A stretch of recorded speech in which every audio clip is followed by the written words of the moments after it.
Hello viewers, welcome back to my channel Pal academy সেন্টারে তোমাদের সকলকে আমার স্বাগত। তোমরা যদি আজকে একটু বোর্ডে খেয়াল করো তাহলে দেখতে পাবে যে আমি ব্লু কালার দিয়ে একটা লাইন লিখে রেখেছি এবং সেখানে তোমরা সকলেই দেখতে পাচ্ছ যে লেখা আছে present indefinite and present continuous tense. অর্থাৎ আজকের এই ক্লাসে বা এই টিউটোরিয়ালে তোমাদের সাথে আমি আলোচনা করব প্রেজেন্ট ইনডিফিনিট টেন্স এবং প্রেজেন্ট কন্টিনিউয়াস টেন্সের কিছু বাংলা আমি লিখে রেখেছি। সেই বাংলাগুলিকে আজকে আমরা ইংরেজিতে ট্রান্সলেশন করব। এর আগে একটি টিউটোরিয়াল আমি আপডেট দিয়েছি প্রেজেন্ট ইনডিফিনিট এবং প্রেজেন্ট কন্টিনিউয়াস নিয়ে। সেখানে আমি অনেকগুলি এক্সাম্পল আমি তুলে ধরেছিলাম। তো তোমাদের আগে আমি একটু কথা মনে করিয়ে দিই। এই যে টেন্স টেন্স করতে গেলে আমাদের এখানে যেহেতু প্রেজেন্ট ইনডিফিনিট টেন্স এবং প্রেজেন্ট কন্টিনিউয়াস টেন্স নিয়ে আজকের টিউটোরিয়াল। তো এই টিউটোরিয়ালে যে দুটো টেন্সের এখানে পার্ট আমি লিখে রেখেছি এবং দুটো টেন্সের আমি দুটো তোমাদের ফর্মুলা লিখেছিলাম বা ফর্মুলা করিয়েছি। সেই ফর্মুলা অনুযায়ী আমরা টেন্স করি। এর আগের পার্টেও আমি বলেছি যে টেন্স করতে গেলে শুধু যে ফর্মুলা, সবসময় যে ফর্মুলা অনুযায়ী টেন্স বা এই বাংলা ট্রান্সলেশনগুলি হবে তাও না কিন্তু। কেননা আউট অফ ফর্মুলা, যেটা আউট অফ ফর্মুলার বাইরে আমাদের অনেক কিছু জানার আছে, অনেক কিছু বিষয় সেখানে বোঝার আছে এবং সেখানে অনেক কিছু আমাদের জানতে হবে। তো আমি কিছু আউট অফ ফর্মুলার বাইরে দেখিয়েছি এর আগের পার্টে। যারা যারা দেখোনি তারা একটু দেখে নিবা যে সেখানে কি ধরনের বিষয় বা কি ধরনের টপিক সেখানে আমি আলোচনা করেছি। তো আজকে আমরা বেশি আর কথা বলবো না, আমরা সরাসরি চলে আসবো 1 থেকে 10 নাম্বার, মাত্র 10টি এক্সাম্পল আমি লিখে রেখেছি এবং এই 10টি এক্সাম্পল কোন টেন্স এবং সেই টেন্সের নিয়ম অনুযায়ী আমরা কিভাবে এখানে ট্রান্সলেশনটি করব আজকে সম্পূর্ণ তোমাদের সাথে আলোচনা। দেখো, প্রেজেন্ট ইনডিফিনিট টেন্স, তাই না? প্রেজেন্ট ইনডিফিনিট টেন্সের ক্ষেত্রে আমরা কি জানি একটু খেয়াল করো। আমরা জানি যে এখানে প্রথমে আমাদের হয় সাবজেক্ট, তারপরে হয় আমাদের ভার্বের ফার্স্ট ফর্ম, তাই না? তোমরা সকলেই জানো সাবজেক্ট প্লাস ভার্বের ফার্স্ট ফর্ম তারপরে প্লাস অবজেক্ট। এটা হচ্ছে প্রেজেন্ট ইনডিফিনিট টেন্সের ক্ষেত্রে। এছাড়া আদারওয়াইজ অনেক ধরনের সেখানে রুলস আমরা কার্যকরী হয়েছে, আমরা দেখিয়েছি, করিয়েছি। এটা তোমরা যারা পড়েছো তারা জানো। এবার প্রেজেন্ট কন্টিনিউয়াস টেন্সের ক্ষেত্রে আমরা কি জানি? সাবজেক্ট প্লাস এম ইজ আর। এই যে এম ইজ আর, এই তিনটার মধ্যে যে কোনো একটা রূপ বসে এবং সেটি নাম্বার ও পার্সন অনুযায়ী এটা যে অক্সিলারি ভার্ব বা টু বি ভার্ব বলা হয়। প্লাস ভার্বের সাথে আইএনজি যোগ করতে হয় প্লাস অবজেক্ট, পরে ভার্বের সাথে আইএনজি যোগ আর প্লাস অবজেক্ট। এটা আমরা সকলেই শিখেছি, তোমরাও শিখেছ। আজকে এই যে 1 নাম্বার যে কোশ্চেন, এই কোশ্চেনে সে বাড়ি যায়, সে বাড়ি যায়, এখানে যে সে বাড়ি যায় কথাটি যে আছে, এই কথাটা আমাদের প্রেজেন্ট ইনডিফিনিট টেন্স না প্রেজেন্ট কন্টিনিউয়াস টেন্স? বলো তো একটু। আমরা কি জানি যে প্রেজেন্ট ইনডিফিনিট টেন্স তখনই ব্যবহার করা হয় বর্তমানে সাধারণভাবে যদি কোনো কাজ হয়ে থাকে, সেটা হচ্ছে প্রেজেন্ট ইনডিফিনিট টেন্স। এবং প্রেজেন্ট কন্টিনিউয়াস টেন্স হচ্ছে বর্তমানে কোনো কাজ রানিং, যেটা চলছে, সেক্ষেত্রে আমরা প্রেজেন্ট কন্টিনিউয়াস টেন্স ব্যবহার করে থাকি। তাহলে সে বাড়ি যায়, তাহলে এটা কি? সে বাড়ি যায় কথার অর্থ সে বাড়িতে যায়।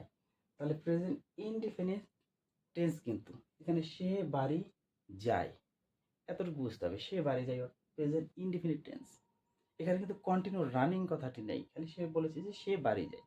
ওকে, তার মানে এখানে প্রেজেন্ট ইনডিফিনিট টেন্স ব্যবহার করা হয়েছে। এবং প্রেজেন্ট ইনডিফিনিট টেন্স করতে গেলে আমাদের যে বিষয়টা এখানে খেয়াল করতে হবে যে আমাদের এখানে সাবজেক্ট হচ্ছে সে, ভার্ব হচ্ছে যায় এবং অবজেক্ট হচ্ছে বাড়ি। তাহলে আমরা লিখতে পারি প্রথমে সাবজেক্ট, এটা আমরা লিখতে পারি হি, হি। হলো হি, তারপরে যাই, যাওয়ার ইংলিশ হচ্ছে গো। এই যে গো, হি গো। এবার হিটা হচ্ছে আমাদের কি থার্ড পারসন সিঙ্গুলার নাম্বার। তোমরা একটু খেয়াল করো তো, প্রিভিয়াস যে ক্লাসগুলি করেছো এই প্রেজেন্ট ইনডিফিনিট টেন্সের, সেক্ষেত্রে আমাদের থার্ড পারসন সিঙ্গুলার নাম্বার যদি সাবজেক্ট হতো, তাহলে কি হতো, মেন ভার্বের সাথে আমাদের এস অথবা ইএস যুক্ত হয়। তাহলে গোর সাথে অবশ্যই ইএস যুক্ত হবে। হি গোজ বাড়ি, বাড়ির ইংলিশ আমরা লিখে দেবো হাউস। হোম, হি গোজ হোম। ওকে, সে বাড়ি যায়।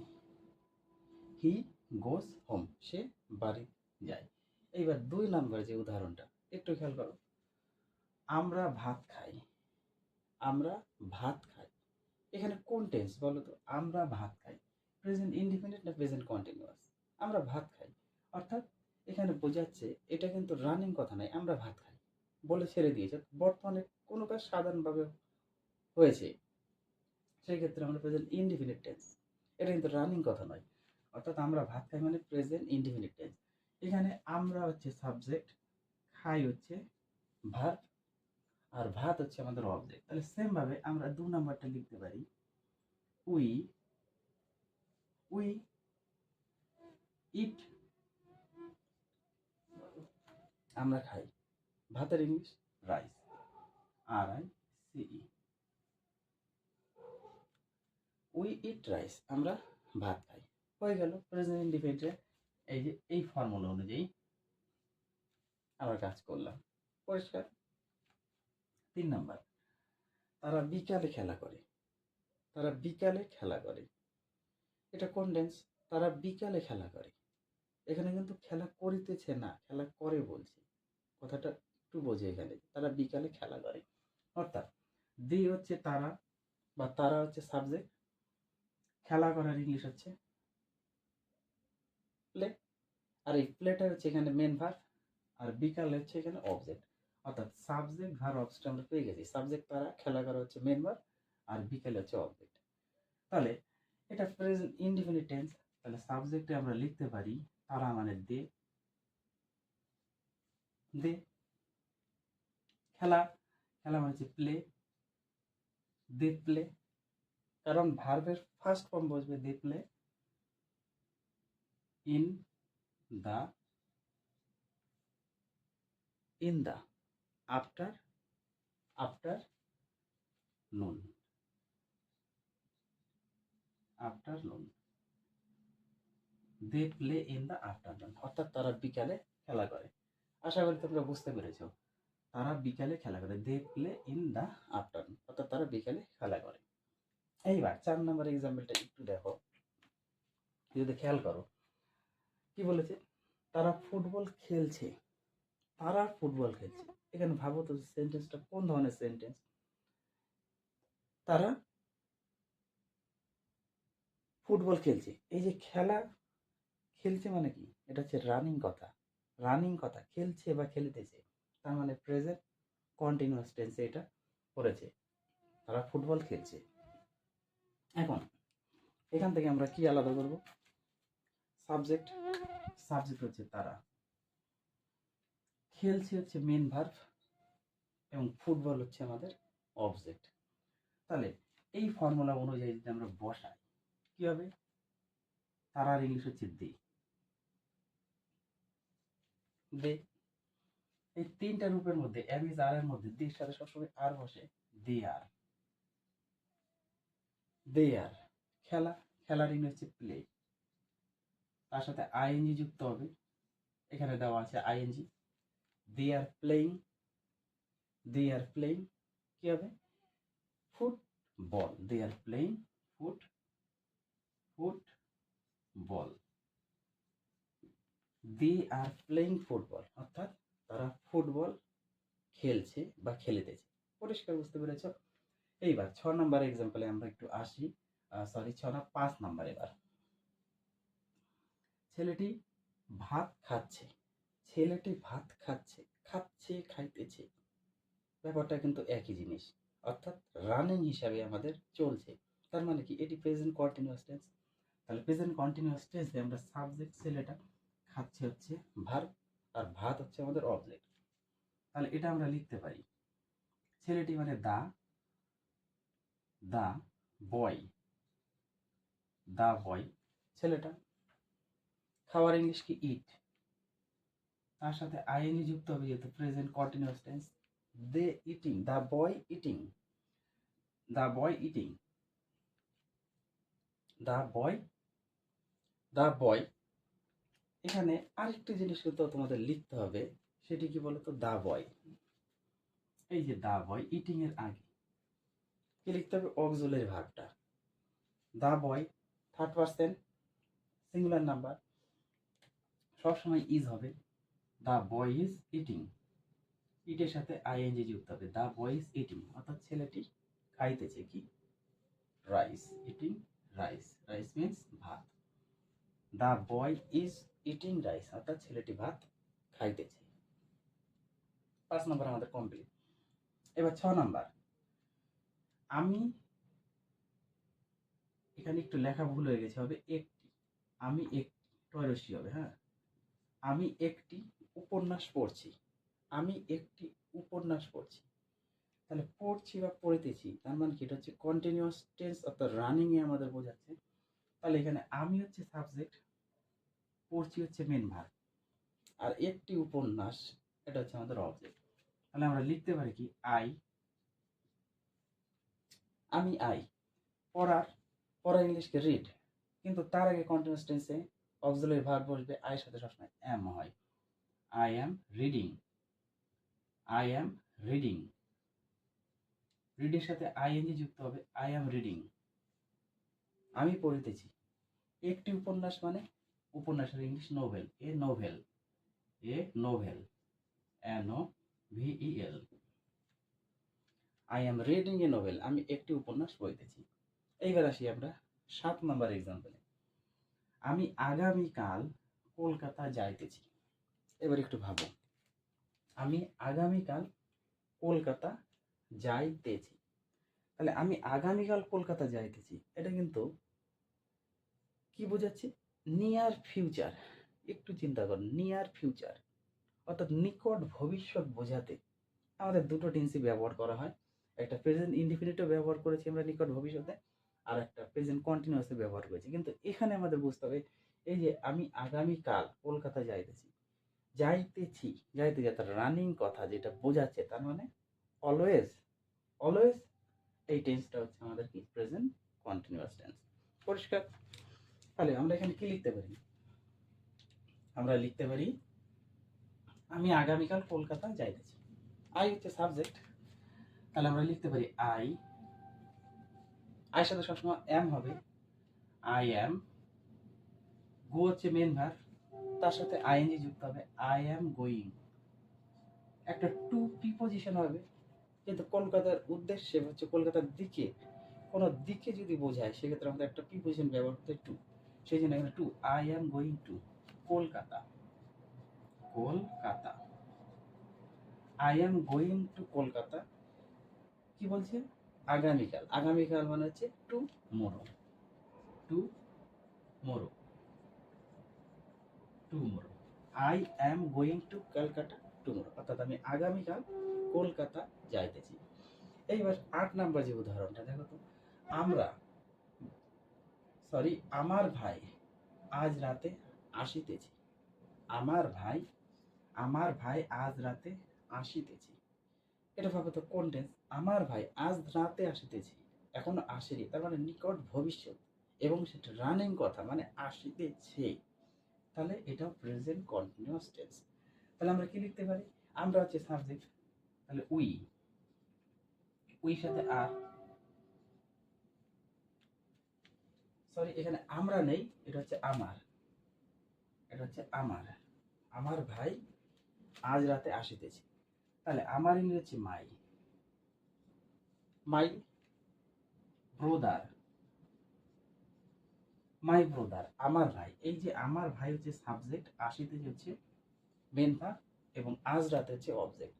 তাহলে আমার ভাই my brother, third person singular number, আমার ভাই ইজ হবে, মাই ব্রদার ইজ, আসার ইংলিশ কাম, কাম, তার সাথে যুক্ত হবে ING, my brother is coming.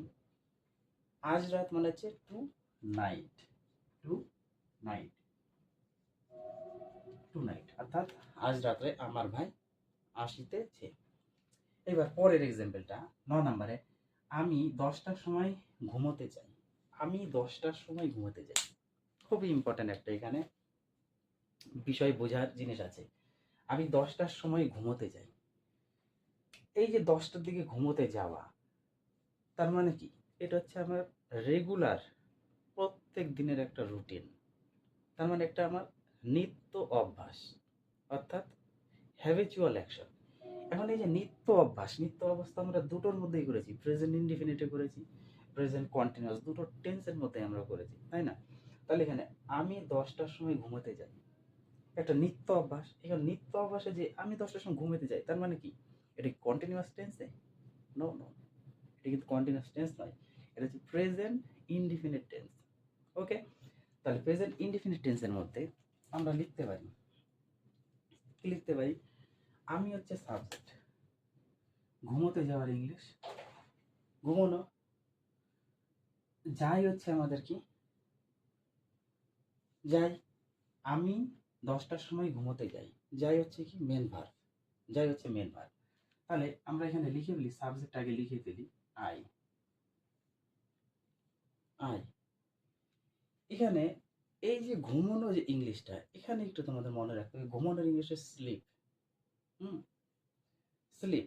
Slip কথাটা কখন ব্যবহার করা হয়, স্লিপ কথাটা কখন ব্যবহার করা হবে, এবং এই যে বেডে ঘুমোতে যাওয়ার কথাটা কখন ব্যবহার করা হয়, এখানে আমরা স্লিপ কথাটা ব্যবহার করতে পারবো না। কেন ব্যবহার করতে পারবো না? কারণ এটা হচ্ছে আমাদের নিত্য অভ্যাসের মধ্যে যেটা পড়েছে রেগুলার রুটিন করে, এবং এই যে 10টার টাইমিংটা, এই টাইমিংটা হচ্ছে মেন টাইমিং, যেটা বোঝানো হয়েছে bed day time. Bed day time 10টা যে টাইমটা, সেটা হচ্ছে আমাদের বেড ডে টাইম হিসাবে ব্যবহার করা হয়। আদার্স ক্ষেত্রে আমাদের সেটা হচ্ছে স্লিপ হিসাবে ব্যবহার করতে হয়।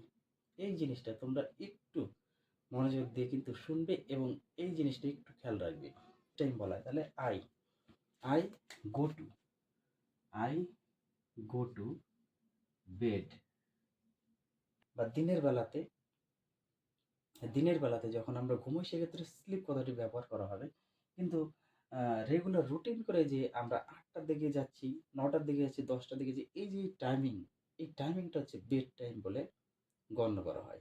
ওকে, সেই জন্য এখানে বেড কথাটা ব্যবহার করতে হয়, অর্থাৎ আই গো টু বেড, আমি ঘুমোতে যাই বা আমি বিছানাতে যাই at at 10 o'clock, at 10 o'clock। কারণ সময়ের আগে একটা অ্যাট প্রিপজিশন ব্যবহার করা হয়, সেই প্রিপজিশন হচ্ছে অ্যাট। পরিষ্কার বোঝাতে পেরেছি? তাহলে বেড টাইম অ্যান্ড স্লিপ, এই দুটোর মধ্যে তোমরা কিন্তু সবসময় মনে রাখবে যে বেড টাইম এবং স্লিপ কখন ব্যবহার করা হয়।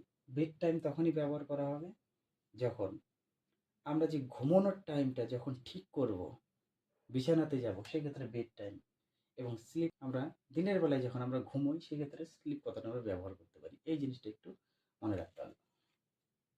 তারপরে সে প্রত্যহ সকালে চা খায়, সে প্রত্যহ সকালে চা খায়, এটা কোন টেন্স? এটাও কিন্তু নিত্য অভ্যাসের মধ্যে পড়েছে, নিত্য অভ্যাস, হ্যাবিচুয়াল অ্যাকশন। তাহলে এটি কিন্তু প্রেজেন্ট ইনডিফিনিট টেন্স, কারণ কন্টিনিউয়াস না, রানিং না, সে প্রত্যহ সকালে চা খায়, খাইতেছে না, খায়। ওকে, এটাও নিত্য অভ্যাস। তাহলে আমরা এটা লিখে দিতে পারি, he drink, he drink, he drinks, সে পান করে, টি, হি ড্রিঙ্কস টি, সে চা পান করে, এভরি মর্নিং,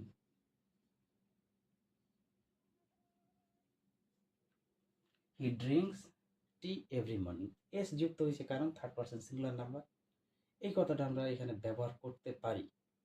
কিংবা আর একটা জিনিস আমরা এখানে ব্যবহার করতে পারি, সেটা হচ্ছে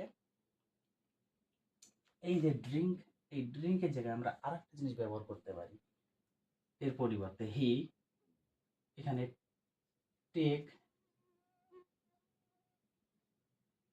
হি টেক্স টি, হি টেকের সাথে এস দিয়েছি, he takes tea every morning.